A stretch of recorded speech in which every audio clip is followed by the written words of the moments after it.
Bien, chers amis, merci beaucoup d'être venus ce matin et de nous avoir rejoints pour cette deuxième journée de colloque. J'imagine qu'il n'était pas facile de choisir entre le stade Vélodrome ce matin et la Maison de la Chimie, mais il n'y avait peut-être plus de place dans le TGV, ce qui fait que nous avons le plaisir de nous retrouver tous ensemble ce matin. L'Élysée, pour annoncer la participation du président Macron à la messe du pape, a indiqué que cette messe constituait un événement populaire et festif. Eh bien, il me semble, voyez-vous, qu'en fait, le plumitif de l'Élysée a assez bien défini un certain esprit de la réforme liturgique. Et peut-être pourrait-il participer avec nous ce matin et nous en dire un petit peu plus, mais on va essayer de creuser ce point à travers un document effectivement très important que Renaissance catholique a réédité pour la seconde fois il y a quelques mois, le bref examen critique. Alors il y a 54 ans déjà, débutait ce que l'abbé Barthes a appelé le grand refus, et qui me semble une très bonne expression. C'est pas une rébellion, c'est pas un putsch ou je ne sais quoi, c'est un grand refus. Voilà, un refus ferme, mais filial, argumenté. Ce grand refus, depuis 54 ans, il n'a pas beaucoup évolué et les arguments principaux qui ont été donnés il y a 54 ans sont toujours aussi pertinents, nous allons le voir. Ce grand refus, il a une origine, c'est la promulgation de la nouvelle messe. Et 6 mois après cette promulgation de la nouvelle messe, en 69, paraissait le bref examen critique. Et depuis 54 ans, donc, les questions posées dans ce document clé n'ont malheureusement pas perdu de leur pertinence. Au contraire, nous le constatons tous les jours dans l'Église, et peut-être même davantage aujourd'hui que dans les années 80, 70. Et elles n'ont pas non plus trouvé de réponse du côté de l'autorité, me semble-t-il. La réponse, la plupart du temps, qui est donnée à cette somme de questions, c'est « obéissez ». Il y a également une autre réponse qui est donnée, qui est une forme de relativisme. Monseigneur Petit, sur Radio Notre-Dame, en 2021, dans le cadre de la crise du Covid, de la crise sanitaire et de la position qui était celle des évêques, disait aux auditeurs: les catholiques se divisent souvent pour des choses subalternes, comme par exemple la façon de célébrer la messe. Il me semble que Monseigneur Petit était probablement meilleur docteur en médecine que docteur en théologie, mais ne tirons pas sur l'ambulance, avançons. Comme le disait un groupe de théologiens en 1969 dans La Pensée catholique, qui a été une revue importante de ces années-là, je cite: « On est fondé à craindre que, ne mettant plus en évidence le saint sacrifice de Jésus, l'ordomicée ne le voue en fait à l'oubli, car ce sacrifice est une réalité trop surnaturelle pour que l'homme puisse, sans signe, s'en souvenir et en vivre. » La communion donnée par un archevêque d'Amérique latine à un musulman il y a quelques semaines valide bien tristement cette crainte de ces théologiens. Mais des exemples comme celui-ci, on pourrait en accumuler des livres et des livres, et y compris de la part des plus hautes autorités, des princes de l'Église. Et c'est là qu'on voit qu'il y a un problème fondamental. S'il n'y avait qu'une fois de temps en temps, tous les 10 ans, un prêtre qui se permettait de célébrer en maillot de bain sur la plage, ma foi, ce serait un abus. Mais quand c'est multiplié à ce point-là, c'est qu'il y a probablement un problème de fond. Alors avant de reprendre les critiques formulées par le bref examen, je voudrais nous redonner quelques définitions fondamentales pour replacer un petit peu notre réflexion sur des définitions qui sont acceptées par tous et qui nous sont données par l'Église. Tout d'abord, le cadre général de la liturgie, le Père Danziec à l'instant, a donné de très belles réflexions sur la vertu de religion, qui effectivement est un socle important pour aborder notre sujet. Et il nous l'a dit, la vertu de religion consiste essentiellement à rendre à Dieu le culte qui lui est dû. Le pape Pie XII, dans Mediator Dei en 1947, définissait la liturgie par ces mots qui, je pense, restent une définition particulièrement profonde et juste. Je le cite, « La Sainte Liturgie est donc le culte public que notre Rédempteur rend au Père comme chef de l'Église. C'est aussi le culte rendu par la société des fidèles à son chef et par lui au Père éternel. C'est en un mot le culte intégral du corps mystique de Jésus-Christ, c'est-à-dire du chef et de ses membres. » Fin de citation. Et toujours dans Mediator Dei, Pie XII nous indiquait que la liturgie a deux buts. Il n'inventait rien, mais il le reprécisait, et il le reprécisait dans un contexte justement d'ébullition, où les réformistes étaient déjà à l'œuvre pour préparer le terrain de ce qui serait la réforme. Donc Pie XII disait « La gloire de Dieu et la sanctification, la liturgie a deux buts, la gloire de Dieu et la sanctification des âmes. Des deux, la gloire de Dieu est première. » La messe est la plus haute manifestation de l'action liturgique. Elle est source et sommet de toute la vie chrétienne, nous a enseigné Vatican II, mais plus essentiellement, plus profondément, elle est, vous le savez, le renouvellement non sanglant du sacrifice de la croix, offert à Dieu par le ministère des prêtres pour les vivants et pour les morts. Si la messe est effectivement un repas, elle est d'abord un sacrifice. Et je voudrais vous conseiller un ouvrage assez récent de l'abbé de Massia qui est présent ce matin parmi nous. Je ne sais pas si son livre est disponible à la librairie, mais voilà, pour aborder et approfondir cette question du sacrifice, il me semble que c'est un ouvrage très important, qui a d'ailleurs fait l'objet de deux recensions que vous pouvez trouver peut-être également aujourd'hui ou sur Internet, celle de l'abbé Barthes dans l'Homme Nouveau, et puis dans la livraison de l'été de Sedes Sapientiae, une très belle recension. Alors ce sacrifice qui possède 4 dimensions, nous le savons, 4 finalités, mais nous allons les revoir rapidement, sont les suivantes. C'est un sacrifice d'adoration offert à Dieu, et on retrouve cette question de louange, un sacrifice d'action de grâce pour les bienfaits qu'il nous dispense, un sacrifice pour obtenir son pardon, et enfin, un sacrifice de demande pour les vivants et pour les morts. L'Église nous enseigne que l'Eucharistie est le premier et le plus grand des sacrements, car l'auteur de la grâce s'y donne lui-même, il y est réellement présent. Les autres sacrements dépendent de ce sacrement central et ils sont d'une certaine manière ordonnés. Pendant des siècles, pendant les siècles de son histoire, pendant les 2000 ans qui nous séparent de la croix, la liturgie officielle de l'Église a exprimé petit à petit, par ses rites, le contenu révélé de la foi dans une profonde homogénéité. Ayant rappelé ces quelques éléments essentiels, on se retrouve en réalité encore bien loin de la réalité insondable de la messe, et tout aussi dérouté par ce mystère inépuisable, dont on ne peut s'approcher que sur la pointe des pieds. Et il ne m'appartient pas, à moi, simple laïc, à en dire davantage et à vous faire un petit cours de catéchisme. Vatican II, au moment de la réforme, enfin pour préparer la réforme, a voulu que la liturgie réponde au langage des hommes d'aujourd'hui des années 60, mais dans une logique d'évolution constante qui permette d'accompagner les hommes du temps dans lequel ils vivent. Le vaste chantier mis en œuvre par la Constitution Sacrosanctum Concilium fixait ainsi 2 objectifs à la réforme liturgique qui devaient être menés. Le premier, c'est la pleine efficacité pastorale de cette liturgie réformée. Le deuxième objectif, une meilleure compréhension des mystères célébrés.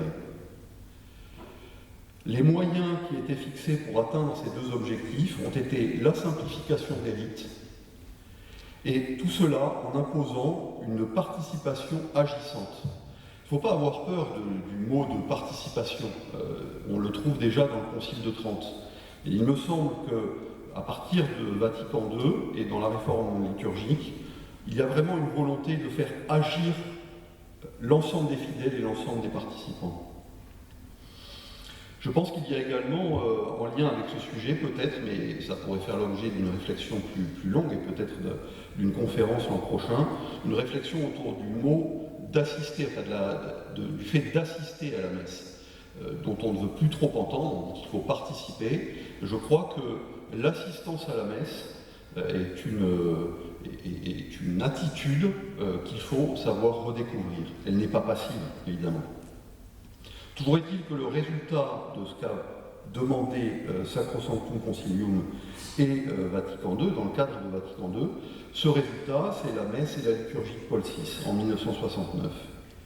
Alors si on s'intéresse à l'efficacité pastorale qu'elle a créée, qu'elle a voulu et qu'elle a mise en œuvre, je crois qu'on peut constater aujourd'hui partout que c'est un échec absolu. Et je ne sais pas s'il est vraiment nécessaire de le démontrer, tout le prouve. Effondrement des vocations, effondrement de la pratique, effondrement des baptêmes, enfin effondrement partout. Quant à la meilleure compréhension du mystère, il faut aussi là s'interroger. Le peu qui reste et qui continue à pratiquer conserve effectivement une vague spiritualité. L'abbé Barthes, récemment, dans un article de présentation du synode sur la synodalité, intitulé « Des évêques, pour l'interrogation, pour refuser l'Église synodale » sur son blog Res Nové, parle à propos du magistère, d'un magistère faible. Et on le voit bien avec ce synode sur la synodalité, qu'il assume complètement ce magistère faible, et cette spiritualité, elle consiste uniquement à tenir la main du monde et à marcher ensemble. Je vais faire à nouveau une petite publicité pour un livre, je crois, qui est disponible à la librairie, le processus synodal en 100 questions, voilà, qui répond parfaitement à toutes les interrogations que l'on peut avoir sur ce processus actuellement en cours, mais qui ne fait que poursuivre quelque chose qui a été largement initié il y a déjà plus de 50 ans. Et donc répondre à cette difficulté, c'était toute la préoccupation du bref examen critique. Dès 1969, les auteurs pointaient le relativisme doctrinal du missel. Car si nous avons bien des arguments à faire valoir en faveur de la messe traditionnelle, des arguments pastoraux, éventuellement esthétiques, civilisationnels même, les raisons fondamentales, essentielles, elles sont théologiques. Alors venons-en maintenant aux arguments du bref examen. Rappelons rapidement peut-être que ce texte avait été remis au pape Paul VI lui-même en octobre 1969, donc 6 mois après la promulgation du nouveau missel et de la présentation générale du missel romain, qui en quelque sorte est le guide technique, le mode d'emploi du missel, qui indique au prêtre tout ce qu'il doit faire, les objets à utiliser, les attitudes corporelles. Alors, nous reprendrons quelques points saillants de ce travail, sans en faire une étude exhaustive, puisque le livre vient d'être réédité, il est disponible juste derrière vous, pour une somme assez modique qui correspond à 5 ou 6 litres de gasoil, ça reste acceptable. Ce document important, fouillé, très argumenté, était accompagné d'une lettre préface des cardinaux Ottaviani et Bacci, deux personnalités importantes, très importantes pour le cardinal Ottaviani, et qui donc, par leur participation, leur implication dans la réflexion et cette édition, ont marqué, ont initié ce grand refus dont nous parlions tout à l'heure. Dans cette lettre préface, les cardinaux notaient une réflexion, enfin pointaient du doigt une difficulté majeure qui est restée et qui est bien connue. Je cite ce passage: « Le nouvel ordonnancé s'éloigne de façon impressionnante, dans l'ensemble comme dans le détail, de la théologie catholique de la Sainte Messe. Le bref examen, rédigé par plusieurs experts, dont le père Guérin et Laurier, indique bien le grand travers théologique de ce missel fabriqué. Il est équivoque. » Louis Saleron reprendra l'expression qui nous semble très juste. L'Académie française, dans son dictionnaire, nous dit que ce qui est équivoque, c'est ce qui a un double sens, qui peut recevoir plusieurs interprétations, qui est ambigu. Est-ce à dire donc que la nouvelle messe ne peut pas être célébrée avec sens du sacré et serait peut-être même invalide? Pas du tout, bien sûr que non. Mais cet équivoque caractéristique laisse tellement de possibilités que les protestants eux-mêmes, en tout cas une partie d'entre eux, après la promulgation, estimaient qu'à présent, ils pourraient la célébrer. Le bref examen s'intéresse au début de son travail à ce qui est resté l'article 7 de la présentation générale du Missel romain, l'affaire de l'article 7. Donc dans la présentation initiale, la présentation générale du Missel romain, la première promulguée en mars 69.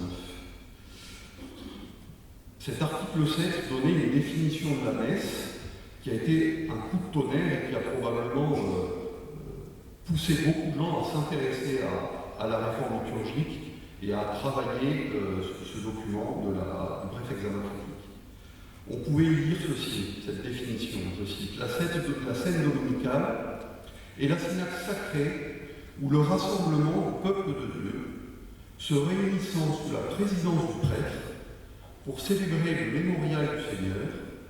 C'est pourquoi, éminemment pour l'assemblée locale de la Sainte Église, la promesse du Christ. Là où 2 ou 3 sont réunis en mon nom, je suis au milieu d'eux. Cette définition qui est complètement hallucinante et qui a vraiment fait l'objet d'une critique en règle et qui d'ailleurs a fait l'objet d'une réécriture dans une réédition très rapide, ce qui prouve que le pape Paul VI lui-même a compris qu'il y avait là un problème majeur. La grande difficulté, c'est que cette définition, si elle a été changée, elle reste l'esprit qui a sous-tendu l'ensemble des réformes rituelles. Et si la définition a été transformée dans la seconde édition de la présentation générale du Missel romain, le reste, le contenu, la substance de la réforme liturgique, pour sa part, n'a pas été transformée. On voit bien que c'est une définition. On nous dit la scène dominicale est. C'est assez symptomatique et ce qui est le propre d'une définition. C'était en plus placé au tout début de la présentation générale, à l'article 7, c'était vraiment donc l'introduction à tout le document qui venait par la suite et qui est assez long. On nous parle ensuite du prêtre comme d'un président, on dit rien non. La réforme semble totalement incapable de comprendre la messe en dehors d'une assemblée, et elle réduit le prêtre au rôle de président de cette assemblée. Autre point qui est complètement incroyable, c'est cette expression et cette reprise d'un passage de Saint Matthieu, là où 2 ou 3 sont réunis en mon nom. On voit bien que là, il n'y a plus du tout de présence réelle. La présence spirituelle uniquement est manifestée. Ce matin, quand l'abbé de Massias nous a demandé de débuter cette journée par une prière, eh bien, nous étions je ne sais combien dans cette salle, et donc, effectivement, Dieu était au milieu de nous. Mais il n'y avait pas de présence réelle. La présence réelle, sacramentelle, elle est possible qu'à la messe. Le cardinal Journet faisait remarquer d'ailleurs que Dieu donne davantage parce qu'il est réellement présent. Il s'appuyait sur plusieurs exemples des Saintes Écritures. Autre aspect que le bref examen vient ensuite critiquer, c'est la suppression de l'offertoire, qui est une des caractéristiques essentielles de la réforme. L'offertoire, à proprement parler, n'existe plus. Le mot lui-même a disparu. Il existe à présent une présentation des dons. Et le bref examen remarque qu'il s'agit d'un simple échange entre les hommes qui apportent des dons et Dieu qui les change en nourriture spirituelle. Alors que dans la liturgie traditionnelle et dans la théologie de la messe, ce rite de l'offertoire nous introduit dans le caractère sacrificiel, donc dans le cœur de ce qu'est la messe. Et il nous invite à nous offrir nous-mêmes au Christ, avant que notre Seigneur lui-même ne s'offre à son tour à son Père, pour les prières, à partir des prières du canon. Par l'offertoire, nous entrons de plein pied dans la réalité du sacrifice de la messe. Ce n'est pas une participation, une anticipation, ou un doublon, mais une étape essentielle dans le grand mystère de la messe. Là réside probablement la réalité la plus profonde d'ailleurs de la participation qui nous est demandée depuis très longtemps. Et la goutte d'eau bénie par les prêtres qui l'ajoutent dans le calice, nous avons tous ce moment en tête, symbolise précisément que nous venons offrir à notre Seigneur ce que nous sommes et ce que nous nous demandons, afin qu'il l'offre lui-même à Dieu au moment de la consécration. L'abbé de Tanoir, dans un très beau petit livre de méditation sur la messe, écrit qui a 2 ou 3 ans, 2 ans, je pense, écrit que le Christ inclut toutes les offrandes humaines, forcément imparfaites, dans son offrande unique. Cette goutte d'eau manifeste aussi notre vocation à être hissé de la terre jusqu'au ciel. C'est ce qu'écrivait également Henri Charlier en 1973. L'offertoire est notre sacrifice à nous pécheurs, laïcs, peuple de Dieu, non désigné par et pour un ministère. Nous offrons humblement ce que nous avons reçu, les fruits de la terre.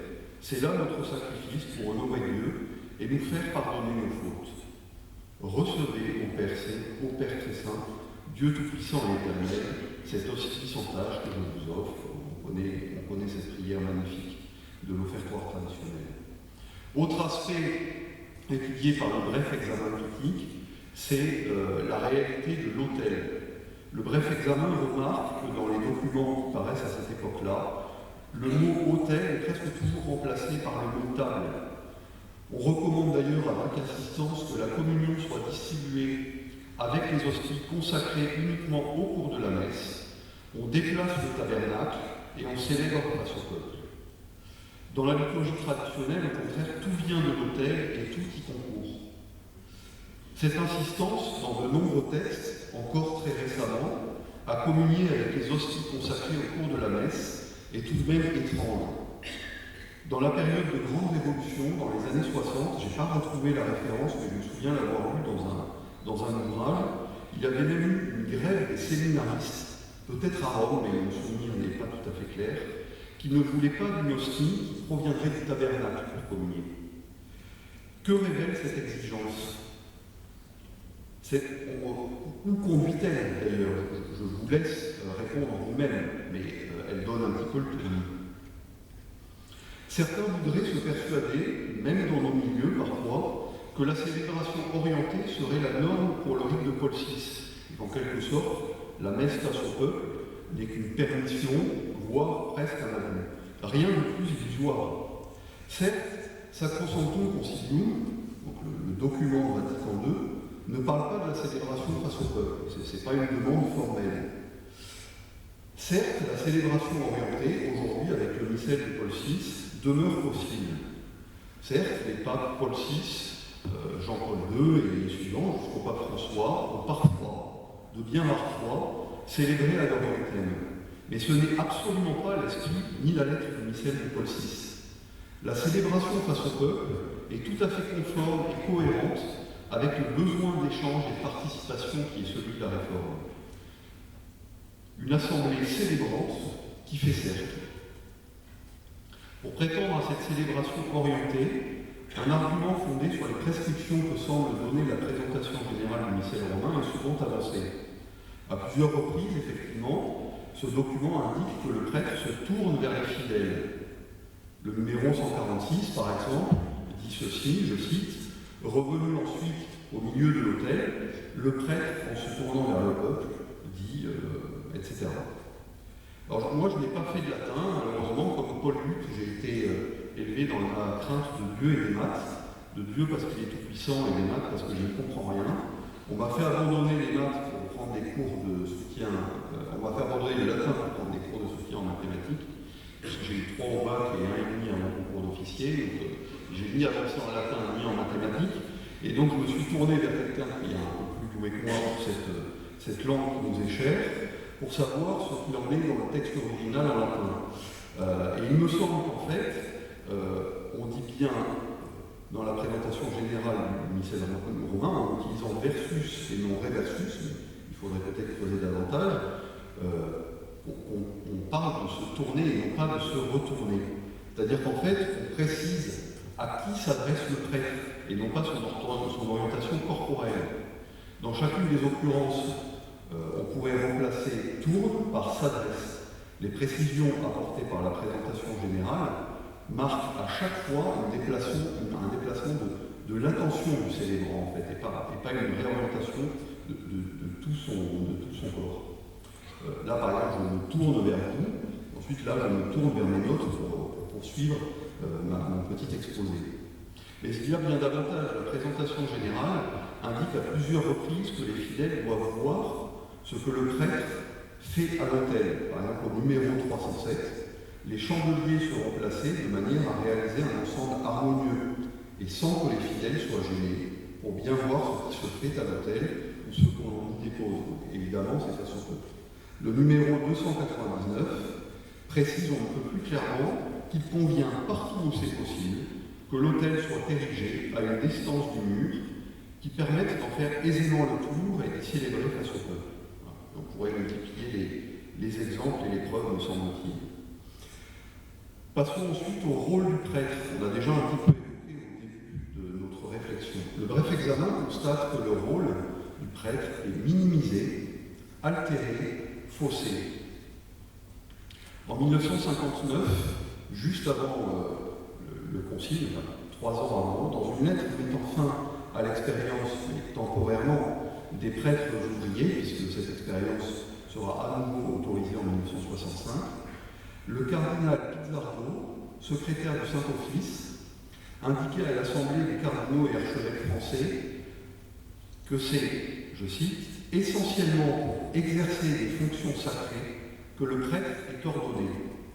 Offrir à Dieu le saint sacrifice de la messe et la prière publique de l'Église, distribuer aux fidèles les sacrements et la parole de Dieu, toutes les autres activités du prêtre doivent être ordonnées en quelque manière à ces fonctions ou en découler comme des conséquences pratiques. Fin de citation. La conviction que le prêtre est d'abord l'homme de l'autel a perdu de son évidence dans le nouveau rite. J'ai été tombé sur une page du diocèse de Paris qui promeut l'évocation sur ce titre en gras. Le prêtre diocésain est d'abord le collaborateur avisé de son évêque. Curieuse définition, parce que le chargé de communication ou notaire de l'évêché sont aussi des collaborateurs avisés de l'évêque. Donc il y a vraiment une perte de la conscience et le fait d'assumer ce qu'est le prêtre. Une grande dérive, justement, est manifestée par l'utilisation d'expressions bien peu catholiques qui troublent en tout cas la profondeur de la compréhension de la réalité sacramentelle du sacrifice eucharistique et de la réalité sacerdotale. Ces expressions, on les a déjà un petit peu évoquées, mais il y en a d'autres. La communauté célébrante, l'assemblée célébrante, mais aussi lorsque l'on évoque dans certains documents des enfants, documents officiels, des enfants qui célèbrent ensemble, ou encore le droit des fidèles à célébrer l'Eucharistie. Ce travers est très lié à la confusion entretenue, voulue, me semble-t-il, autour des notions de sacerdoce commun et de sacerdoce hiérarchique. Idée très présente d'ailleurs dans Desiderio Desiderali, ce texte du pape François sur la liturgie, qui a été très bien analysé par José Antonio Ureta et la Vita Noire il y a un peu plus d'1 an. Idée emblématique d'un catholicisme qui ne parvient plus à accepter la célébration de la messe en l'absence de fidèles. Ça, c'est caractéristique. Pourtant, la messe étant un acte essentiellement sacrificiel, la présence du peuple n'est pas une condition essentielle. Présence souhaitable, évidemment, pour chacun d'entre nous, recommandable et bienvenue pour notre progrès spirituel, par exemple, mais tout à fait facultative. Un fidèle n'est d'ailleurs jamais tenu de communier, alors que le prêtre, naturellement, doit communier pour que la messe soit totalement accomplie, l'action de la messe soit totalement accomplie. Creusant ce point, j'ai découvert également un point que j'ignorais complètement dans la présentation générale du missel romain, dans la version la plus récente, donc celle qui a cours actuellement, et qui dit ceci au numéro 254. Le prêtre ne célébrera pas sans ministre, ou sans la présence au moins un fidèle, sauf pour une cause juste et raisonnable. Jusqu'ici, rien à redire, c'était déjà le cas dans le droit canon auparavant. En ce cas, les salutations, les monitions et la bénédiction à la fin de la messe sont omises. Vous voyez ? C'est complètement absurde, parce que la messe est toujours un culte public. Il s'exerce dans la communion des saints, c'est ce que nous a dit Mediator Dei, on l'a revu au début de cet exposé quand on a redonné quelques définitions. Qu'il y ait ou non des fidèles, ça ne change rien du tout à la réalité sacramentelle de la messe. Mais la messe est à présent très souvent comprise comme un rassemblement fraternel, sous la présidence d'un animateur spirituel qui fait mémoire et partage le pain. La communion est donc considérée comme le moment le plus important, d'où ce droit en quelque sorte opposable à la communion pour tous, et d'où également cette prétention à donner la communion, notamment à des divorcés civilement mariés. Effectivement, si ce n'est plus qu'un repas, et si l'événement central, c'est la communion et ce partage, alors il n'y a pas de raison d'en exclure qui que ce soit, parce qu'on a perdu la compréhension de la réalité théologique de ce qu'est la messe. Le bref examen parle ensuite de cette manie de concélébration qui voit bien arriver, qui n'est pas encore très répandue, mais qui l'analyse quand même très bien. Alors, présentons brièvement quelques inconvénients majeurs à la concélébration. Tout d'abord, l'amenuisement de la compréhension du rôle du prêtre, nous en avons déjà un petit peu parlé, et qui se manifeste dans la liturgie, mais dans les deux missels d'ailleurs, mais de manière moins évidente dans la Réforme. Mais au moment de la consécration, le prêtre parle à la première personne. Ceci est mon corps, comme dans tous les sacrements en fait. Le prêtre n'est en quelque sorte le factotum, l'instrument à animer du souverain prêtre. Autre inconvénient de la concélébration généralisée, me semble-t-il, c'est le manque d'attention et le manque de recueillement des concélébrants, qui n'ont qu'une part très restreinte et distante, parfois extrêmement distante, on pense aux immenses concélébrations des JMJ, avec l'ensemble des rites de la messe. Vous voyez, je pense qu'ils ne voient même pas ce qu'il y a sur l'autel, ils sont placés, sauf en regardant sur un écran. Il y a un prêtre justement diocésain du sud-ouest, je n'ai pas retenu son nom, qui en rentrant des JMJ à Lisbonne, disait sur un réseau social qu'il avait hâte de pouvoir enfin célébrer à nouveau la messe seul, lui, entièrement. Et il avait ressenti quand même cette difficulté, parce que pendant les 15 jours de son voyage, il n'a fait que concélébrer. Il sentait bien qu'il y avait quelque chose qui n'allait pas. Il avait perdu, en réalité, il avait perdu une partie de ce lien avec ce sacrement pour lequel pourtant il a été éminemment choisi. On peut aussi indiquer que par la concélébration, la centralité est donnée uniquement à l'unité matérielle et immédiate du peuple de Dieu, ce qui est une réalité, effectivement, dans une messe où qui sont là constitue le peuple de Dieu, le représente, mais au détriment de la réalité sacramentelle, du corps mystique que nous formons, bien au-delà de la célébration, par ce sacramentum unitatis, et que la concélébration voile malheureusement, évidemment. Enfin, se pose naturellement la question la plus épineuse, qui est celle des fruits et des grâces répandues par ce sacrifice, mais on touche là à un point de profonde théologie, et en fait les modernes se foutent complètement de la théologie. Donc en fait, ils abordent très peu cet aspect-là. Voilà.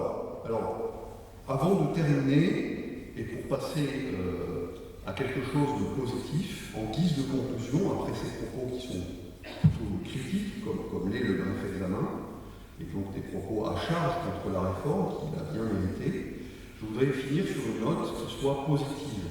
Je crois que nous devons être convaincus, et si nous sommes ici, je pense que c'est que nous sommes déjà très convaincus, mais il faut qu'on le partage, que la liturgie traditionnelle n'est pas seulement un remède, c'est pas une boîte d'aspirine contre le mal de tête provoqué par la réforme. C'est pas non plus la manifestation d'une contestation. Ce n'est pas d'abord contre les modernes que nous sommes attachés à cette liturgie, mais pour les trésors qu'elle renferme et que la liturgie traditionnelle offre. Père Lanzier nous l'a dit tout à l'heure en introduction de cette journée. Il y a d'abord la perfection de la louange que nous adressons à Dieu, et ça nous le lui devons. Il y a également la transmission de la foi à notre prochain. Et le pèlerinage de Notre-Dame de Chrétienté, qui est co-organisateur de cette journée, en est l'exemple manifeste. Il y a aussi ce que la liturgie traditionnelle offre pour notre vie intérieure, pour notre progrès spirituel. Tout à l'heure, nous aurons une table ronde, je pense, assez intéressante, justement, sur quelques itinéraires spirituels qui doivent beaucoup à la liturgie traditionnelle. Je crois qu'il ne faut pas systématiquement opposer deux missels, comme on oppose deux équipes de rugby, ou de marque de lessive, ou deux mises en scène de la Traviata. Il n'y a en réalité aucune comparaison possible. On ne parle pas du tout de la même chose. Nous ne défendons pas le missel de Saint Pie V contre celui de Paul VI. Nous défendons la liturgie traditionnelle, son esprit, sa longue maturation, donc la lettre, l'aboutissement, effectivement, aujourd'hui, se trouve dans le missel promulgué par le pape Saint Pie V, mais qui était pratiquement fixé déjà dès le XIIIe siècle. Nous n'opposons pas de rite, mais deux compréhensions de la liturgie. L'une est essentiellement cultuelle, l'autre est essentiellement pastorale. L'une est héritée, l'autre est entièrement fabriquée. L'une exprime remarquablement la foi, l'autre rassemble de plus en plus péniblement une communauté. Éclairé notamment par ce bref examen critique et émerveillé par les rites d'une humble messe basse, ou la majesté des rites d'une messe pontificale, qui est une si grande leçon d'ecclésiologie, notre choix est fait et bien fait. Car nous avons effectivement, il faut bien le dire, fait un choix, mais un seul, initial et définitif, je l'espère. À présent, nous nous abandonnons à la longue tradition liturgique de l'Église et aux mains de nos prêtres. 54 ans après la rédaction du bref examen, aucune réponse convaincante ne lui a été opposée. Nous avons pour notre part une certitude, la liturgie traditionnelle et l'avenir de l'Église.